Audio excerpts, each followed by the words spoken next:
Hi, welcome back. This is one of the mini-series of the audition videos, and today we're talking about soloist auditions.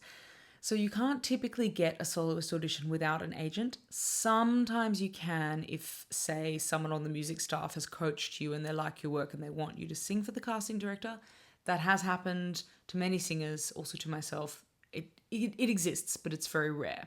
So if you can have an agent on your team, that's really, really great. You don't have to be signed with that agent necessarily, but if they are aware of you, they like you, they want to put you forward for something, because if they put you forward for an audition, you win that audition, they still get their 10% commission, so it's still a win-win for them. So basically, you won't get more than sort of 8 days notice for an audition, typically. Sometimes you'll get 2 weeks, sometimes you get more than that, but more often than not, you only get 8 days because the opera house doesn't know their schedule either.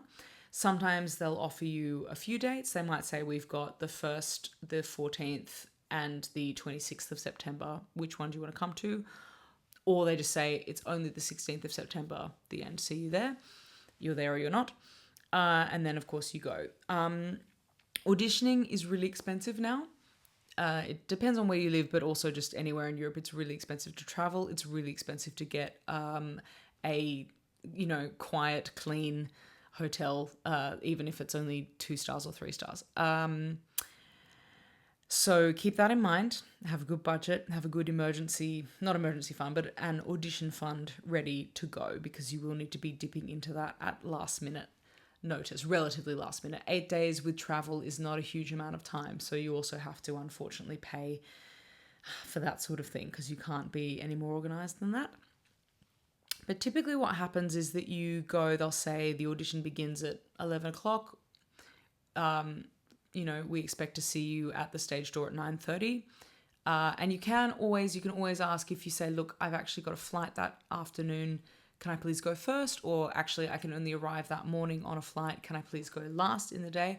They're usually super accommodating with that stuff. Just get your request in immediately, as soon as you can. If you need help with that sort of thing, opera houses and their teams are typically extremely accommodating. So just be aware of that. And if you need something, you must ask for it, okay? The worst they can say is no. They're not going to judge you, all right? So you go, you typically will get some time with the pianist. Not always, unfortunately, but typically you will. You'll do your arias. I would say on average, I take 3 because they ask for 3. Sometimes they ask for up to 5. Sometimes they only ask for 2, but that's pretty rare. So yeah, definitely make sure you've got 3 good arias up your sleeve. If you're auditioning for something specific like Contessa, then take one of Contessa's arias or something very similar. And yeah, you'll typically choose your first aria, then they'll ask to hear another one, and then they might ask for a third one. I once sang 5 arias in one audition for the Semperoper actually, and I didn't get a call for work from them for 2 years until 2 years after that. So you never know how long it'll take for the tree to grow where you're planting this audition seed. So I hope that metaphor makes sense to any non-native English speakers as well who are listening.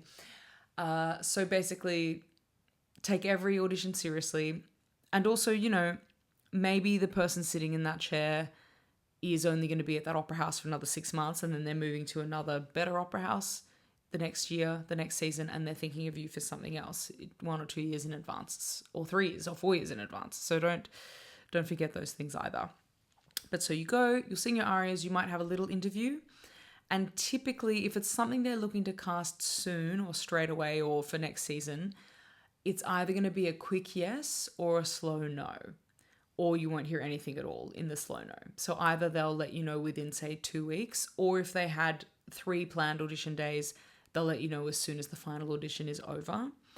And if not, then it's going to be a slow no. Sometimes they say, yes, we're really considering this singer, and then they still don't go with you, which sucks a lot. I'll probably do an entire video about rejection because it's a constant companion in this industry. But yeah, just go in, put your best foot forward, take a warhorse aria with you. And if you're taking something new, make sure you make some good friends Make them dinner, sit them down and make them listen to you sing through that new aria before you get to that audition. That's really important because you don't want to be flailing in the dark on stage. You want to be flailing in the dark in front of your friends before you get there. So yes, thank you for being here. See you at the next video.